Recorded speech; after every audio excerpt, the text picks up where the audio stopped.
이 박지만 회장 비서 사망 네. 건에 대해서 아무래도 여쭤봐야 될 것 같은데, 이 사망건이 좀 경찰에 의해서는 좀 이례적으로 다뤄진 부분이 있다 싶은데, 예.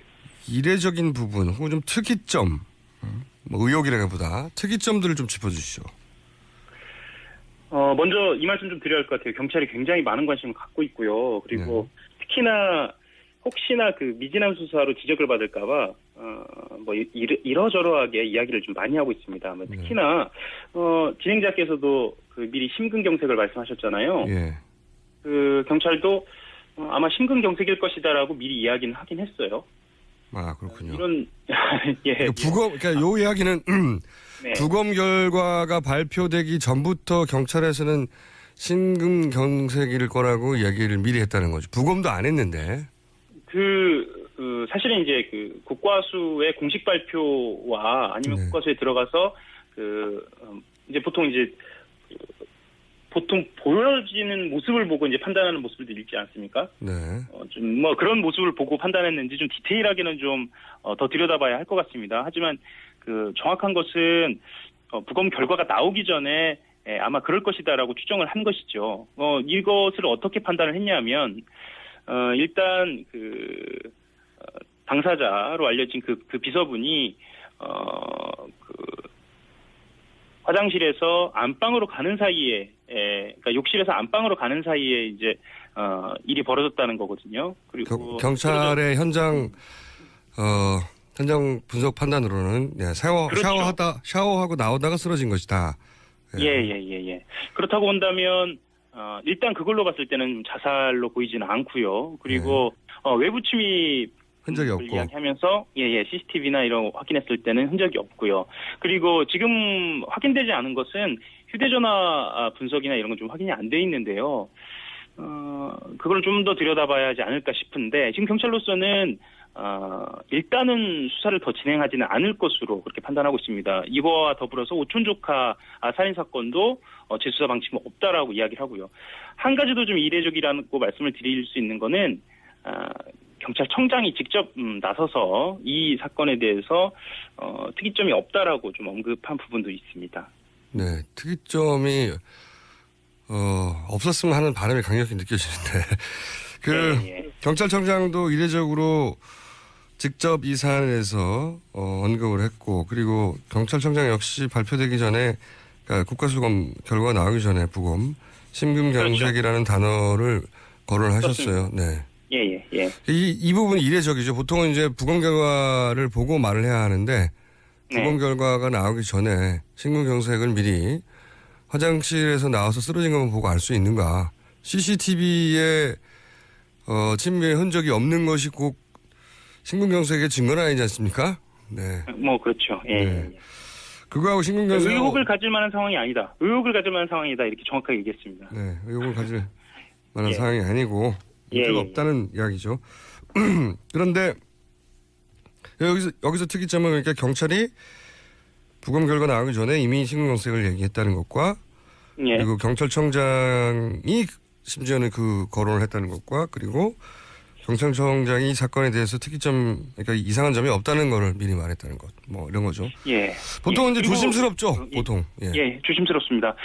보통 장례식장 취재가 기자들한테는 굉장히 어려운 주제인데요. 네.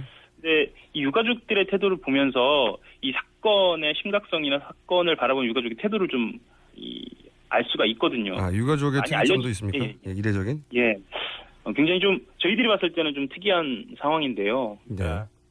일단은 침묵합니다. 그리고 언론을 굉장히 극도로 경계하고요, 조심스러워합니다. 게다가 때로는 좀 약간 적대적인 태도를 보이기도 하고요. 네. 그런데 보통 그런 상황에서는 부검에 동의는 하지 않거든요. 그렇죠. 그러니까, 의혹이 언론을 없고, 그렇죠. 의혹이 없고 이 돌아가신 분에 대한 어떤 그 예우를 한다는 차원에서는 가족들은 보통 부검을 동의하지 않아요. 네.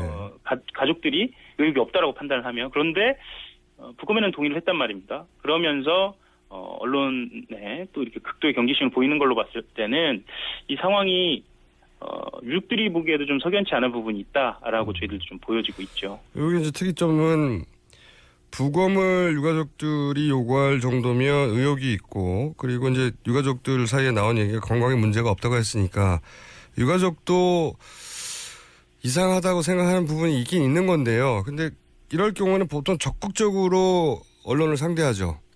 예. 예. 특히나 이제 경찰이 문제 없다고 했지만 이건 이상하다라고 생각한 부분이 있으면 적극적으로 언론에 알리려고 하는데 또 요 대목에서는 침묵을 하는 거죠. 예. 그렇죠. 특히나 이제 유가족들도 요즘은 이 어떤 사안이나 사건이 벌어졌을 때 이것을 누가 가장 깊게 안달까요? 가장 깊게 취재를 해왔다는 언론사나 언론인들이 금방 찾아냅니다. 그래서 그런 분들을 접촉하고 적극적으로 좀 소명을 하고요. 이 상황에 대해서 이야기를 하는 편인데 이 상황 같은 경우에는 전혀 그런 상황이 아니어서 언론사 입장에서도 굉장히 좀 난감한 상황입니다. 여러 가지로 좀 의혹은 갖고 있으나 이게 이제 사실로 밝혀지지 않아서. 그리고 조금 더 들여다볼 만한 것은 저희들 같은 경우에는 초동 수사 상황은 좀 더 면밀하게 좀 들여다봐야 하는 거 아닌가라고 좀 생각은 좀 하고 있습니다. 이 부분에 대해서는 좀 더 취재가 돼야 할 것 같고요. 근데 이제 초동 상황을 경찰에서는 따질 이유도 없이 이건 명백하게 타살 의혹이 없고 이상한 정황이 없기 때문에 더 이상 수사는 하지 않으려는 것 같고요. 네. 그래서 민당 쪽에서 특검을 사실 오촌살인 사건 관련해서 요청을 했는데 현실적으로 특검이 오촌살인 사건까지 다룰 만한 지금 인력이나 여력이 있습니까? 어떻게 보세요? 실제로 말씀하셨던 것처럼 이건 특검이 덤벼할 정도로, 그러니까 또 다른 특검이 덤벼할 정도로 큰 덩어리라고 보이는데요. 왜냐하면 현재 특검은 이렇게 특검을 들여다보면 정말 눈코 뜰 새 없이 바쁩니다. 그러니까 수사관들이 압수수색을 해서 그것을 분석하고 또 혐의점이 있는 피의자들이나 참고인들을 조사하는 것만으로도 지금 손이 달려서 정신이 없는 상황이거든요. 예. 그래서 손이 비질 않는다는 게 지금 엄살이 아닌 것으로 보여집니다. 그래요, 맞아요. 그래서 예. 지금 상황에서는 만약에 특검이 이것에 달라붙어야 한다고 한다면 민주당이나 아니면 다른 언론이나 여기서 좀 본격적인 의혹이 한 번 더 제기가 되는 상황이어야 할 텐데 사실은 그렇게 된다고 하더라도 특검에서 하기는 조금 인력 상황에서 좀 어렵지 않을까 이런 상황입니다. 저도 그러니까 특검의 의지가 없다기보다는 지금 여력이 없어요. 예, 별개 문제입니다. 예. 워낙 특검이 사실 지금까지는 기대 이상으로 빠르게 그리고 잘하고 있기 때문에 그걸 멈추고 이걸 따로 다루라고 하기에는 무리한 요구기도 하고요. 예. 그리고 실제로 지금 특검이 다루고 있는 뇌물죄 관련된 그리고 특히나 삼성과 박근혜 대통령과의 관계 같은 경우에는 매우 어려운 취재를 지금 하고 있거든요. 그 자료의 양도 방대하고요. 이것을 분담할 수 있을지 그건 좀 현실적으로는 좀 어렵다고 봅니다. 현실적으로는 그런데 그럼에도 불구하고 이 사안이 이대로 묻히기에는 너무 의혹이 많고 너무 우연이 많고 또 우연히 사망한 사람이 너무 많고 우연히 한두 번이어야죠. 예. 말씀하셨던 것처럼 오촌 조카 살인 사건과 관련된 인물 중에 그 사람이 증언을 할 수 있느냐 없느냐를 떠나서 정말 주변 인물들까지 이런 비극적인 상황을 맞이하고 있다는 것에 대해서도 실제로 처음으로 이 사건을 대하는 일선 기자들도 좀 굉장히 이해하기 어렵다 이런 태도입니다. 다들. 네. 처음 접하는 기자들도 이해하기 어렵다고 하면 저는 어떻겠어요. 맞습니다. 예. 네. 몇 년째 이 사건을 접하며 누군가 만나려고 하면 이렇게 사망하니까. 자, 또 한 가지 하영 기자의 아이템이라고 보여지는 게 지금 이 최순실 게이트에 붙어 있지만 그 전만 하더라도 이제 박지원 원내대표 마크맨으로 국민의당을 취재하셨으니까 제가 여쭤봐야 될 것 같은데 거기 상황이 좀 급하게 돌아가요. 특히 안철수 전 대표가 미국으로 출국을 해버렸습니다. 갑자기. 근데 이게 이제 상황을 설명을 잠깐 하자면 본인이 지원했던 김성식 의원이 원내대표 를 목표로 출마했던 김성식 의원이 더블 스코어로 졌어요. 맞습니다. 그러다 보니까 사실상 본인이 영입했다고 할 수 있는 몇몇 의원도 자기 편이 아니라는 게 드러나 버린 거죠. 네. 그러면서 안철수 전 대표가 공식 행사, 국민의당 공식 행사를 전혀 참석하지 않았고 그러다가 며칠 있다 나오겠지 싶었는데 미국에 가셨어요. 네, 이 상황에 대해서 어떻게 바라봐야 되는 겁니까 이게? 안철수 전 대표의 이상이 지금 어떻게 되어가고 있는 겁니까 국민의당에서? 일단 이거부터 좀 말씀을 드려야 할 것 같은데요. 지금 이 상황을 안철수 대표가 예상하지 못했느냐라고 한다면 안철수 대표도 이 상황을 예상을 했죠. 다만 예상을 했으나 대비하기가 좀 어려운 상황이었죠. 왜냐하면 애초에 그 국민의당이 출범을 할 때 안철수계와 호남 의원들이 있었거든요. 그런데 네. 그 안철수 의원을 간판으로 내걸었기 때문에 호남 의원들은 일단 전면에 나서지 않은 거고요. 호남 의원들은 안철수 대표를 간판으로 내걸고 호남에서 의원이 다시 된 거고요. 예. 그러면서 흔히 이제 이 호남 의원들을 두고 통합하다 이렇게 이야기도 했었죠. 그래서 대선 국면에서는 다시 이 민주당과의 연대나 통합을 모색할 것이다라고 예견이 되어 왔었고요. 그 과정에서 안철수 대표가 지지율이 빠지면서 호남 의원들이 결집을 한 걸로 보이고요. 안철수 대표로서는 지금으로서는 이 호남 의원들을 달래거나 설득하기보다는 제3지대를 모색하고 있지 않은가라는 관측도 보여지고요. 근데 이제 이게 참 애매모호한 상황인 게요. 예. 호남을 통합하라고 했지만 지금 호남계 의원들이 내세우는 기치는 민주당과 통합은 없고 소위 이제 제3지대 그 비박 개혁보수신당과 연대한다. 혹은 뭐 손학규 전 대표와 연대한다. 이렇게 얘기하고 거꾸로 안철수 전 대표가 초반에만 하더라도 초반이라고 하면 이제 최순실 게이트 전국의 초반만 하더라도 본인이 제3지대 얘기로 해석될 만한 얘기를 많이 했는데 예를 들면 유승민 전 대표가 탈당을 하면 연대할 것처럼 그런 얘기를 쭉 해왔거든요. 근데 이제 전면적으로 그 비박계와도 연대하지 않는다. 혼자 간다는 식으로 입장이 확 바뀌어버렸어요. 서로. 네. 호남계는 제3지대로 가고 안철수 대표는 이제는 그쪽과 연대하지 않는다고 하고. 네. 이게 어떻게 된 상황입니까 이게? 아마 솔직하게 물어본다면 이렇게 의원들은 답할 텐데요. 내가 한 번 더 의원을 할 수 있는 상황으로 간다. 그리고 내가 살아남을 수 있는 상황으로 무조건 간다. 뭐 이게 맞을 것 같습니다. 이게 맞고요.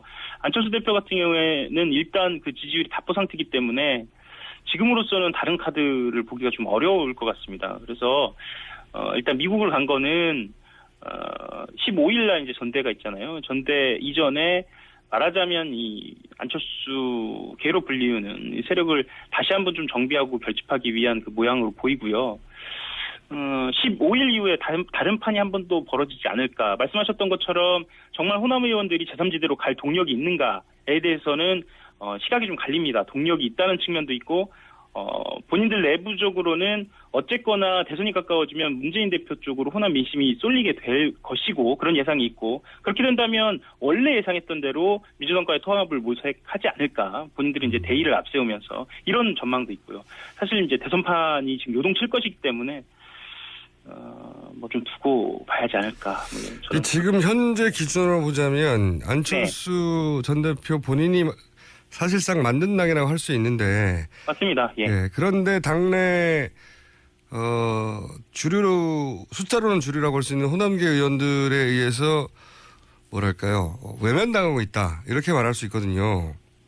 그러다 보니 당 내가 아니라 당 밖의 일반 국민들에게 호소를 하는 선택을 하기 시작한 것 같은데요. 네네. 직접 그러니까 국민의당 현재 호남계 주류와는 자신은 다른 길을 걷는다고 하는 그런 이미지를 보여주기 시작하려고 하는 것 같은데 근데 이게 과거에 이런 모습으로 효과를 거뒀죠. 민주당 내에 있을 때. 그렇죠. 네. 예. 민주당 내에 있을 때 예. 문재인 대표 시절에 그 주류하고는 다르게 걷는다. 맞습니다. 그래서 이제 근데 그때와 지금하고 조금 상황이 다른 게 그렇죠. 본인이 만든 당인데 이게 이번에는 예. 일단 본인 지지율이 좀 많이 떨어진 상태이고 두 번째로는 정동영 의원이 여전히 전북에서 본인 스스로의 어떤 입지를 갖고 있다 이렇게 판단하고 있고 그리고 박지원 대표의 태도도 좀 봐야 할 것 같고요. 일단 전당대회 지난 다음에 당대표가 된 후에 어떤 행보를 걸을 것인가를 좀 봐야 할 것 같고요. 그래서 지금 상황으로서 안철수 대표로서는 좋은 상황은 분명히 아니다 이렇게 보여집니다. 그래요. 민주당에 있을 때는 이제 그게 적절한 전략이었는데 본인이 이제 피해를 당하고 있다. 네. 근데 지금은 본인이 만든 당이다 보니까 피해를 당하고 있다고 보이는 게 아니라 본인이 만든 당에서도 스스로 비주류가 돼 버린 거 아니냐. 이게 역량의 문제 아니냐. 이런 인식들이 이제 생기다 보니 이 전략으로는 본인의 지지율을 회복하기가 어려울 것 같은데 그렇다고 네. 달리 선택지도 별로 없는 것 같아요. 네. 네. 자, 눈앞에 두고 지지고 볶고 얘기를 해야 되는 건데 네. 예. 전화로 하다 보니까 뭐랄까요. 생동감이 떨어지네요. 인터뷰가. 예. 다음 주에 꼭 뵙도록 하겠습니다. 네. 다음 주에는 예쁜 옷 입고 화려하게 나와주시기 예. 바랍니다. 네. 그러겠습니다. 자, 그러면 여기까지 하겠습니다. 오늘 말씀 감사합니다. 네. 감사합니다. 한겨레 하호영 기자였습니다. 감사합니다. 지금까지